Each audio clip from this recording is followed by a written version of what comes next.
Olá, eu estou realmente muito feliz de poder ter a sua companhia nesses 10 dias de oração e jejum. Aliás, estou muito feliz por aquilo que tem sido a resposta que temos tido da própria igreja, dos amigos e irmãos que têm acompanhado com a gente essa temporada dos 10 dias de oração e jejum. Na reunião da manhã hoje, por exemplo, através do Zoom, nós tivemos nada mais nada menos do que 44 conexões através do Zoom, o que nos deixa realmente muito felizes. Nos mostra que a igreja está buscando alguma coisa. Louvado seja Deus por você, que tem feito essa campanha junto com Deus. A noite também não tem ficado por menos. Ontem nós tivemos, a gente está transmitindo através do Zoom, através do canal no YouTube da Igreja de Santo Amaro, e eu estou transmitindo também através do meu canal, que é Eu Estudo a Lição com o pastor Samuel Camilo. Só no meu canal ontem à noite nós tínhamos 129 pessoas que estavam assistindo ao vivo a programação. Na igreja, no canal da Igreja de Santo Amaro, nós tínhamos outras 22 conexões, e sem contar aqueles que assistiram através do Zoom. Portanto, a gente está percebendo que tem um grupo de pessoas que tem buscado, de alguma maneira, estar seguindo ou descobrindo aquilo que é o propósito de Deus para a nossa vida através da oração. Você sabe que a gente tem gasto um tempo com o Evangelho de Lucas, o Evangelho de Lucas que é o Evangelho da oração. Eu não pretendo esgotar o tema da oração, até nem teria condições para isso dentro do Evangelho de Lucas, porque, como já mencionei, Lucas fala muito, mas muito mesmo sobre oração. Para você ter uma ideia, nós vamos gastar um tempo nos próximos 3 dias, terça, quarta e quinta-feira, só no capítulo 9 de Lucas, para tentarmos compreender aqui alguns aspectos importantes e relevantes para a vida do cristão dentro da temática da oração. O grande desafio vai ser fazer com que você continue estudando o Evangelho de Lucas para poder extrair dele algumas pérolas preciosas a respeito da oração, esse tema tão recorrente dentro do Evangelho de Lucas. Como já mencionei, nós vamos ler aqui um texto de Lucas 9. Você já sabe que nessa temporada estamos usando a nova versão internacional para podermos compreender aqui o texto. Nós vamos ler o capítulo 9, a partir do versículo 10. Se você quiser acompanhar aí a leitura, vai realmente valer a pena. O texto diz assim, olha: Ao voltarem os apóstolos, relataram a Jesus o que tinham feito. Então ele os tomou e retiraram-se para uma cidade chamada Betsaida. Mas as multidões ficaram sabendo e o seguiram. Ele as acolheu e falava-lhes a respeito do reino de Deus e curava os que precisavam de cura. Ao fim da tarde, os 12 aproximaram-se dele e disseram: Manda embora a multidão, para que eles possam ir aos campos vizinhos e aos povoados para encontrar comida e pouso, porque aqui estamos num lugar deserto. Ele, porém, disse: Deem-lhes vocês algo para comer.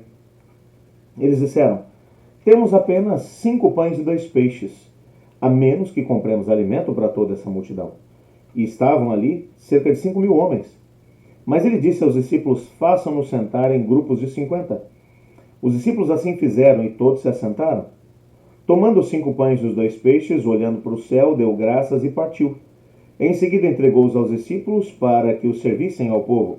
Todos comeram e ficaram satisfeitos. Os discípulos recolheram 12 cestos cheios dos pedaços que sobraram. Eu quero orar junto com vocês para a gente poder conversar um pouquinho sobre esse texto aqui. Obrigado, Pai, porque em Tua palavra descobrimos princípios para a vivência da oração. Ajuda-nos a compreender o que o Senhor tem para nós dentro desse texto, pois em nome de Jesus que oramos. Amém. Você precisa compreender que existem alguns momentos em que Lucas vai falar de forma clara a respeito do tema da oração. E existem alguns momentos em que você vai descobrir que ele está falando sobre oração, mas por tabela. Lucas é assim, é um dos autores do Novo Testamento que, se você não ficar esperto com o que ele está dizendo, às vezes alguma coisa muito importante acaba passando sem que a gente tenha a possibilidade de poder compreender. É o caso desse texto.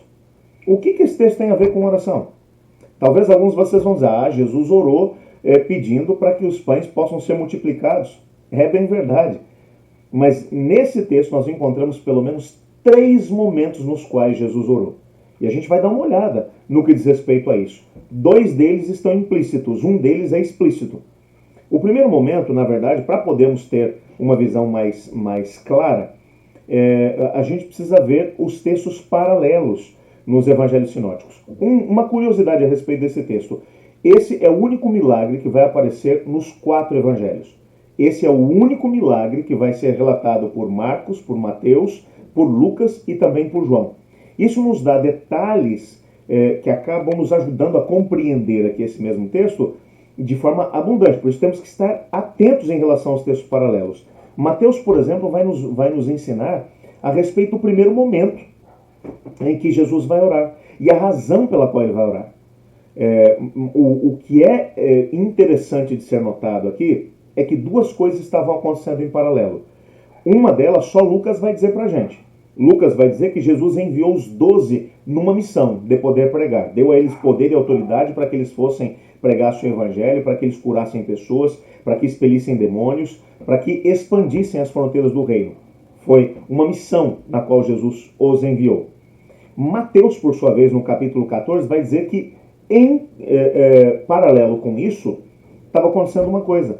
João Batista, que havia sido preso por Herodes, acabou sendo decapitado nessa altura.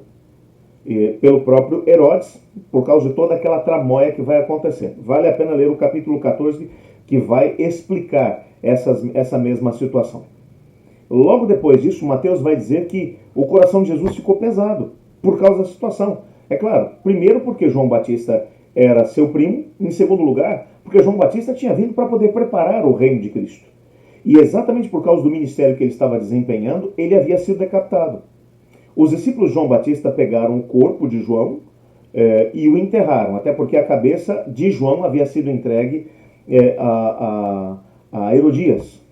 E o corpo dele, portanto, foi enterrado, e os discípulos de João foram até Jesus e disseram a ele, contaram para ele o que havia acontecido.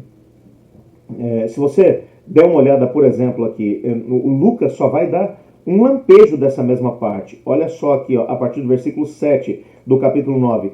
Herodes, o tetrarca, ouviu falar tudo o que estava acontecendo e ficou perplexo, porque algumas pessoas estavam dizendo que João tinha ressuscitado dos mortos, outros que Elias tinha aparecido e outros ainda que os profetas do passado tinham voltado à vida.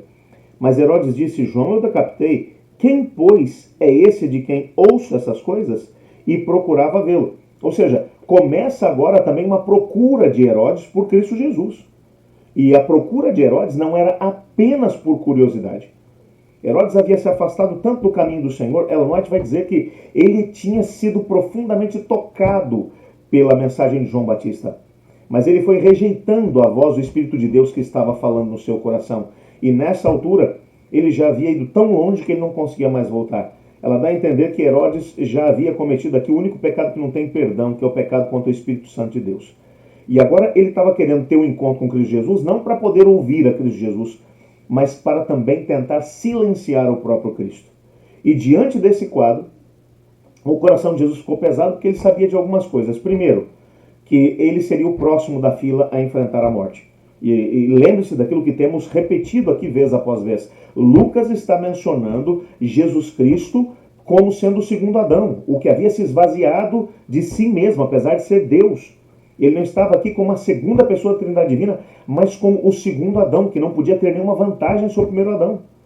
Então, o aspecto humano de Cristo Jesus, em muitos momentos, ele vai aflorar. E esse é um dos momentos. Ele está com o coração abatido porque João acabou sendo decapitado.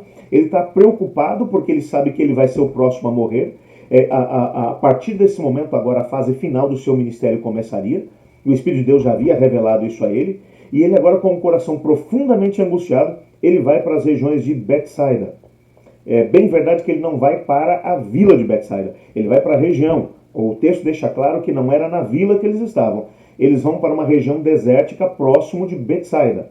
Ele está indo para um lugar cujo propósito era estar em oração com o Pai. É Mateus quem vai dar esse detalhe para a gente. Ele vai para poder entrar na presença de Deus. Ellen White vai dizer que Jesus queria entrar na presença do Pai para poder esclarecer diante do Pai muito daquilo que era a luta que pesava já no seu coração. Existem momentos que pesam o nosso coração. Existem momentos em que situações acabam acontecendo na nossa vida que nos colocam com um coração pesaroso. E esse texto vai nos ajudar a compreender que Jesus é capaz de entender quando o nosso coração fica pesado por causa dos problemas, por causa das angústias, por causa das perseguições, por causa das coisas que não dão certo, porque ele mesmo viveu isso.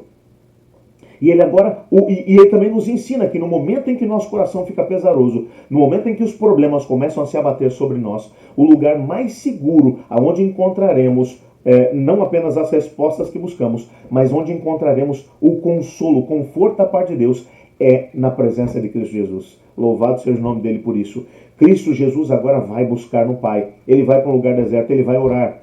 Mateus dá a entender, Lucas não vai mencionar isso, mas Mateus dá a entender que Jesus precisava de um tempo a sós. E Mateus dá a entender que os discípulos respeitaram esse momento de privacidade que Jesus enquanto ele orava. É tanto que Mateus vai mencionar que os discípulos vão entrar em cena no final da tarde, apenas no final da tarde. Mateus dá a entender que eles estavam chegando no lugar onde Jesus estava no final da tarde. Vieram para poder estar com ele. Era um momento em que ele estava de luto, um momento em que o seu coração estava pesaroso. Ele dá a entender, portanto, que os discípulos estão chegando no final da tarde. E particularmente acredito que deve ter sido algo parecido com isso. E Lucas aqui vai dizer para a gente que, aliás, Mateus ainda vai dizer para a gente que Jesus está nesse lugar, ele está sozinho, ele está orando, o coração dele está aflito, quando ele começa a ver pessoas que começam a aparecer de todos os lados. É gente que não acaba mais. Haviam cerca de 5.000 homens à procura de Jesus, sem contar as mulheres e crianças.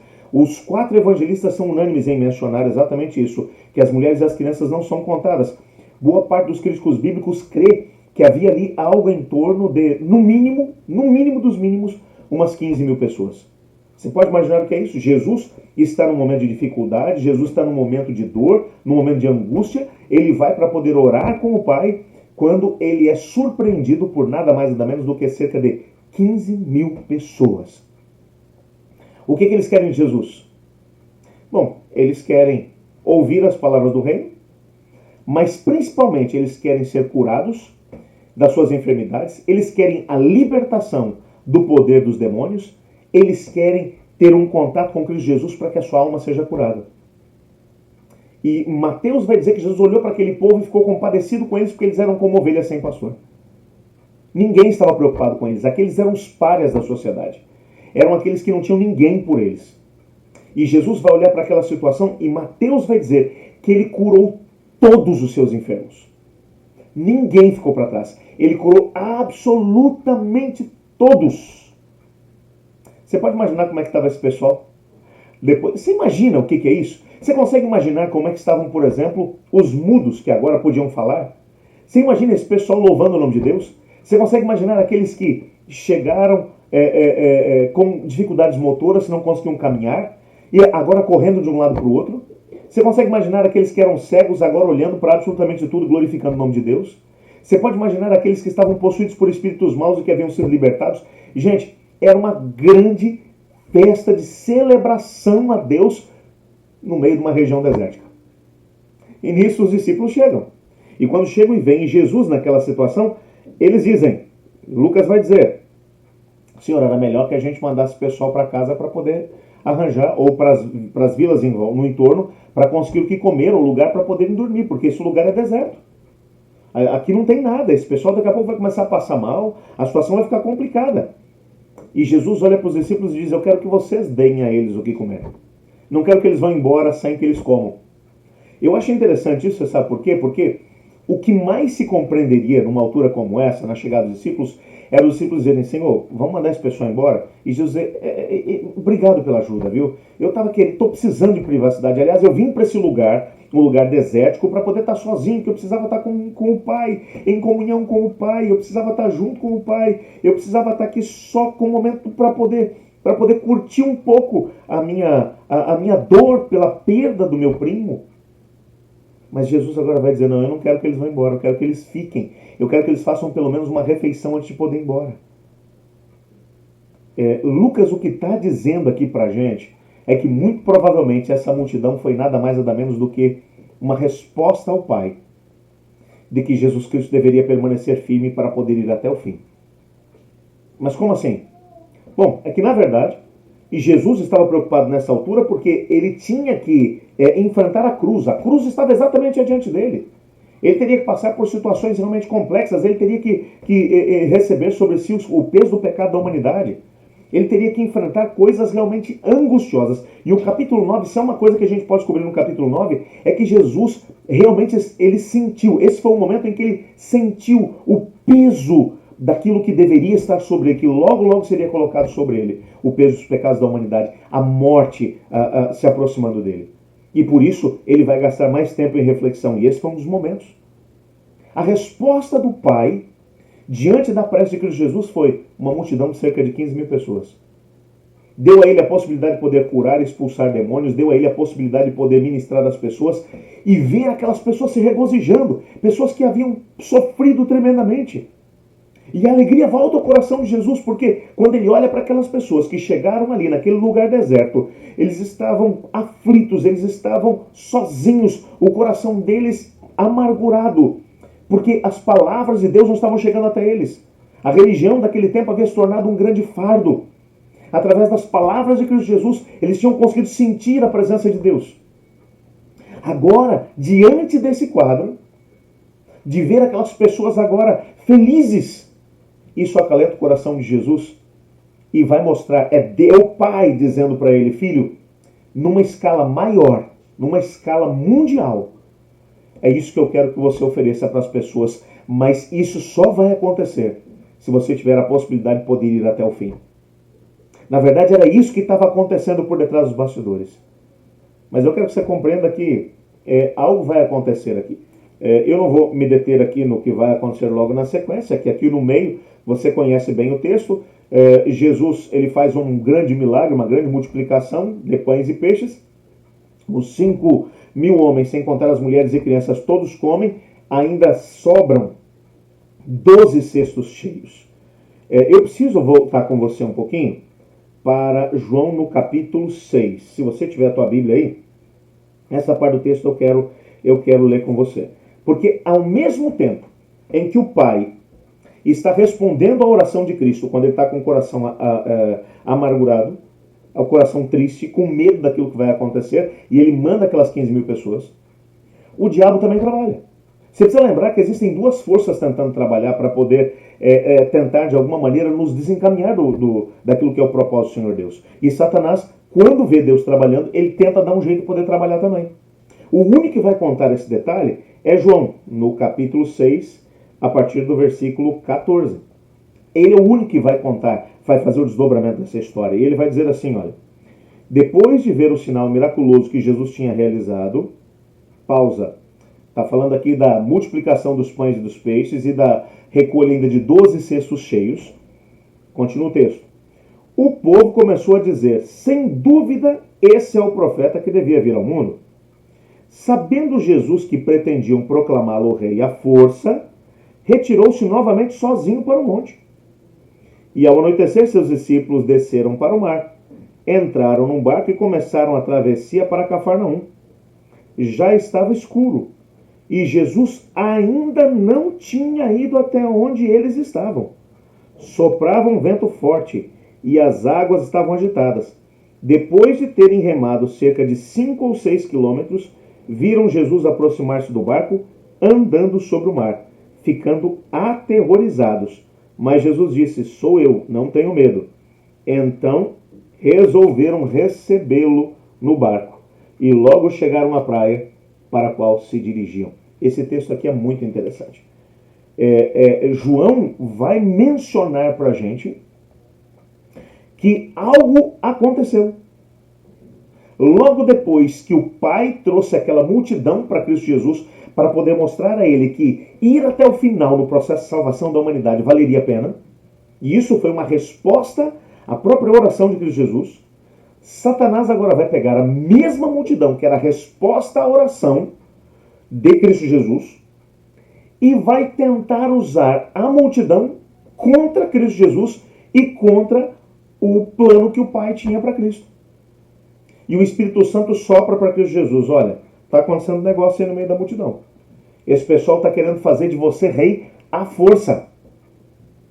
E o plano do Pai para você não é que você pegue o caminho mais curto. O diabo já tinha tentado essa estratégia durante a tentação de Cristo Jesus. Ele já tinha chegado para Jesus e tinha dito: ó, faz o seguinte, se você se ajoelhar e me adorar, eu vou dar esse mundo e todas as coisas que estão nela para você. Você não precisa morrer por eles.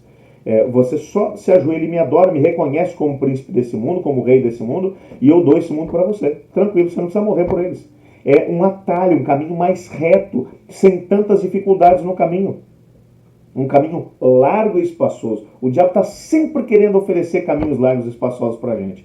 Ele só não conta que esse caminho largo e espaçoso vai terminar em destruição e morte eterna. E Jesus, portanto, refutou aquilo que foi a proposta do diabo, dizendo: está escrito, somente ao Senhor teu Deus adorarás, e somente a Ele prestarás culto. E aparta-te daqui, Satanás. Agora o que está para poder acontecer é outro atalho que o diabo está colocando no caminho de Jesus, tentando fazer com que ele agora aceitasse se tornar rei literal de Israel. O povo queria fazer dele rei à força. Por quê? Porque tinham visto os milagres. E se você ler o restante do capítulo 6 de João, João vai dizer que as pessoas estavam preocupadas era com o seguinte: eles queriam era ter um rei que desse para eles pão todo dia, não precisavam nem trabalhar mais, eles queriam comer o pão que perece. Então que no dia seguinte, quando eles vão ter com Jesus, assim: Senhor, sabe que o senhor bem podia fazer um sinal para a gente, né? E eu vou lhe dar uma dica: os nossos pais, quando estavam no deserto, receberam maná todo dia durante os 40 dias, durante os 40 anos no deserto. E Jesus vai dizer: o único pão que tem aqui sou eu. Quem comer minha carne, beber meu sangue, esse vai ter a vida eterna. E eu ressuscitarei no último dia. E a maior parte das pessoas foram embora. O que ele falou foi: não vai ter milagre para vocês. Vocês querem milagre? Não vai ter milagre para vocês. Mas nesse momento em que eles estão aqui mancomunados, e Ellen White vai dizer que os discípulos estavam no meio deles. Eles ficaram fascinados com a ideia de Jesus Cristo ser tornado rei. É tanto que eles é quem vão dizer para a multidão: e Jesus é muito tímido. Se ele não for forçado a se tornar rei, ele não vai querer virar rei. Nesse meio tempo, Jesus chama os 12 e fala para eles: entrem no barco agora e atravessem para o lado de Cafarnaum. Não, mas e o senhor? Eu vou me virar. Vão. Agora eu vou despedir as multidões. E Jesus tira os discípulos do olho do furacão e, ao invés de despedir a multidão, Jesus sobe até o alto monte. E ele vai passar, dizem alguns críticos bíblicos, algo em torno de 7 horas em oração com o Pai. Por quê? Porque se tem uma coisa que pode mexer com a cabeça de uma pessoa, é o sucesso. Quantas pessoas eu já conheci que no auge do sucesso acabaram se perdendo? Acabaram perdendo foco, acabaram deixando de poder glorificar o nome de Deus. E o Jesus, o segundo Adão, o Jesus com a sua natureza humana, percebendo que ele estava para ser desencaminhado da sua missão, ele volta até o Pai, e durante 7 horas ele entra na presença do Pai. Para quê? Para afinar a visão, para compreender, para poder relembrar aquilo que era a visão do que o Pai tinha para ele. O fato é que no final de 7 horas de oração, eu acho isso aqui fantástico. O pai agora olha para o filho e diz: filho, dê uma olhada para o mar. E do alto do monte onde ele estava, ele enxergava o mar da Galileia. E ele vê os discípulos a cerca de 5 ou 6 quilômetros da praia. Eles estavam remando, mas não saíam do lugar, porque um vento contrário vinha para eles. Isso aqui tem que ser levado em consideração, porque muitas vezes nós estamos vivendo exatamente a mesma situação dos discípulos. Os discípulos entraram no barco a mando de Cristo Jesus 5 ou 6 horas, aliás, umas 7 horas mais ou menos antes disso aqui estar acontecendo, mas entraram contrariados. Eles achavam que Jesus estava perdendo tempo, que aquela era uma grande oportunidade que Jesus tinha e ele estava jogando essa oportunidade fora. Aquele era o momento para Jesus se tornar rei. Não era momento para Jesus deixar o povo ir embora, porque se a massa estivesse junto com eles, eles conseguiriam alcançar grandes coisas. Eles queriam que Jesus fosse um rei temporal. A visão deles era muito curta, muito limitada. Às vezes a gente olha para as nossas circunstâncias e aparecem algumas coisas no nosso caminho que a gente olha e fala para Deus: Deus, não perde essa oportunidade. É a tua chance de fazer o que você precisa fazer na minha vida. Nós às vezes queremos ensinar Deus a ser Deus. Me permitam dizer a vocês que eu tenho aprendido no decorrer dos anos que na oração a gente não precisa estar o tempo todo dizendo para Deus o que Ele deve fazer. Essa tem sido a nossa maior tentação. De dizer: Deus, eu acho que você tem que fazer isso, você tem que fazer aquilo, você tem que fazer aquilo outro, agir desse jeito, você precisa tocar naquele coração e naquele outro. Eu tenho aprendido por aquilo que tenho estudado na palavra de Deus, que o Senhor Deus sabe o que nós precisamos mesmo antes de podermos pedir. O que a gente tem que fazer, baseado no livre-arbítrio, é colocar essas questões diante do Senhor e dar a Ele liberdade para poder agir em relação a elas. E todas as vezes que eu tenho feito isso na minha história, eu tenho percebido que o Senhor Deus tem intervido. Às vezes eu tenho a tendência de gastar tanto tempo falando para Deus o que Ele deve fazer, como Ele deve agir, com quem Ele deve falar, que coração Ele deve tocar, como lidar com as coisas.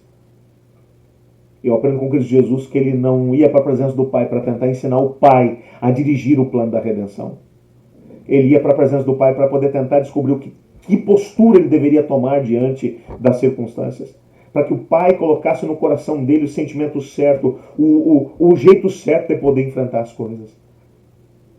Às vezes a gente quer tentar ensinar Deus a ser Deus. Eu tenho aprendido que a coisa mais difícil que a gente pode fazer na oração, difícil para nós, no nosso coração humano, é chegar diante do Senhor e dizer para Ele: Senhor, não quero ensinar o Senhor a ser Deus, mas eu estou com uma situação que está machucando meu coração, que está me preocupando, que está me angustiando. Eu quero colocar essa situação na tua mão, pedindo que o Senhor intervenha do jeito que o Senhor achar melhor. Eu às vezes falo para Deus assim: Senhor, eu queria que a coisa fosse assim. Eu queria que acontecesse isso. Eu, na minha maneira finita de poder pensar, eu gostaria que isso acontecesse. Mas eu quero te dar liberdade para poder ser Deus nesse caso, para poder dirigir essas situações. E eu tenho que confessar para você que na maior parte das vezes Deus faz melhor do que eu faria, do que eu teria pedido. Oração é mais do que você ir até Deus e dizer para Deus o que Ele tem que fazer. É você ir até Deus e entender que Ele é Deus e deixar que Ele faça as coisas. Os discípulos ficaram tremendamente frustrados porque eles queriam que Deus fizesse a coisa do jeito certo, no momento certo, do jeito que eles queriam, que eles achavam que era certo, que era fazer de Jesus rei naquele momento. E Jesus sabia que, na verdade, aquela oportunidade, entre aspas, que estava apresentada não tinha sido oferecida por Deus, mas tinha sido oferecida pelo diabo. E tem hora que o diabo está querendo colocar coisa na nossa vida e a gente acha que é Deus que está colocando. Às vezes aparecem algumas oportunidades na nossa vida que não é Deus que está colocando, é Satanás quem está colocando para nos desencaminhar daquilo que é o plano de Deus. Os discípulos estavam frustrados porque eles achavam que aquela era a grande oportunidade da vida de Jesus e Jesus tinha jogado aquela oportunidade fora. E enquanto eles estavam com esse sentimento no coração, o diabo mandou um vento contrário para eles. E eles não remavam e não saíam do lugar. Nisso, o Pai dá ordem a Jesus, e Jesus agora, estou falando do Jesus homem, o segundo Adão. Ele agora, depois de 7 horas na presença do Pai, o Pai fala para ele: vai ter com seus discípulos que eles estão precisando de você agora. Eu acho isso fantástico. Jesus não tinha um barco. O barco no qual ele tinha vindo tinha ido embora. Jesus não tinha um barco para atravessar para a região de Cafarnaum. O Pai falou assim: não, pode ir, vai caminhando. Olha, caminhada é muito bom para a saúde. Vai lá, Jesus, caminha. E Jesus vai caminhando em cima das águas. A gente olha para um texto como esse e diz assim: gente, como é que pode isso aqui? Os críticos bíblicos chegam a dizer: é impossível, ninguém caminha em cima das águas. Bom, mas também eu tenho descoberto que a maior parte de nós também não passa 7 horas em oração na presença do Pai e ouve de maneira bem clara o Pai falando e dizendo o que Ele deve fazer.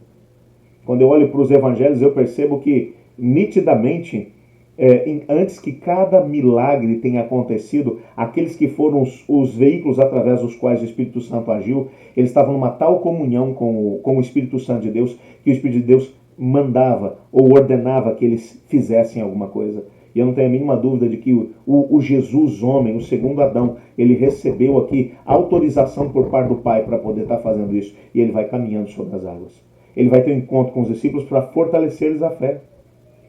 Isso também me traz grande esperança, sabe por quê? Porque tem aqueles momentos em que a gente está completamente desfocado do caminho de Jesus. A gente está achando que foi abandonado por Deus, que os planos que a gente fez não deram certo, que agora vai ser difícil conseguir encontrar uma outra oportunidade tão boa como essa, que Deus deixou passar aquela oportunidade que Ele podia ter agido. Mas que ainda assim, naqueles momentos em que estamos perdidos, em que remamos e não saímos do lugar, o Pai ainda envia alguém em nosso auxílio para fortificar-nos a fé e para nos mostrar que não estamos sozinhos. Ah, meu amigo, talvez hoje eu poderia falar muito mais sobre esse texto, mas eu quero parar por aqui hoje, para poder dizer a você que existem muitos momentos em que a gente passa por situações como essas. Situações onde nós achamos que nós temos as respostas, situações nas quais nós achamos que Deus deveria agir e a gente se sente perdido. E quando a gente começa a ver portas aparentemente se fechando diante de nós, a gente tem a tendência de poder achar que a gente não vai conseguir, que não vai dar certo. Ah, meu amigo, o Pai nunca abandona os seus filhos. O Pai nunca nos deixa à margem, à mercê daquilo que são os problemas e dificuldades dessa vida. O próprio Pai chegou a dizer através do profeta, ele disse: pode uma mãe se esquecer de um filho que ainda amamenta? Ainda que isso viesse a acontecer, eu todavia nunca me esquecerei de ti. Eis que nas palmas das minhas mãos te tenho gravado. Ah, meu amigo, o Pai não esquece da gente. Mesmo nos momentos em que a gente é cabeça dura, em que a gente quer fazer as coisas do nosso jeito, o Pai não se esquece de nós. Eu queria nesse momento te desafiar a parar de remar contra o vento, a parar de tentar fazer as coisas do seu jeito, a parar de tentar ensinar Deus a ser Deus, gastar mais tempo na presença dele como Jesus o fez, e ao mesmo tempo sentir da parte dele qual é a resposta que ele tem para nós. Eu creio piamente que até o final desses 10 dias de oração, você e eu teremos a possibilidade de poder receber as respostas que buscamos, se tão somente nós tivermos a coragem de gastar mais tempo na presença de Deus, do que tentando ensinar Deus a ser Deus, do que tentando mostrar para Deus o que ele deve fazer, ou o que ele deve deixar de fazer. Eu queria orar pedindo a Deus para que nos ajude a poder viver essa realidade. Olhe comigo. Obrigado, Senhor, porque em Tua palavra descobrimos que o Senhor nos ama, que o Senhor está conosco, que o Senhor tem planos para a nossa vida. Ajuda-nos a estarmos bem alicerçados, arraigados em Tua palavra, deixando que o Senhor seja Deus na nossa história e não gastando tempo tentando te ensinar a fazer as coisas na nossa vida como nós achamos que elas devem acontecer. Talvez hoje, Pai, haja alguém que esteja orando comigo, que está remando e não consegue sair do lugar. Se sente perdido, abandonado por Deus. Por favor, aproxime-se dessa pessoa como Jesus fez naquela noite, nem que seja caminhando sobre as águas. Fortifica-nos a fé, pois é em nome de Jesus que oramos. Amém.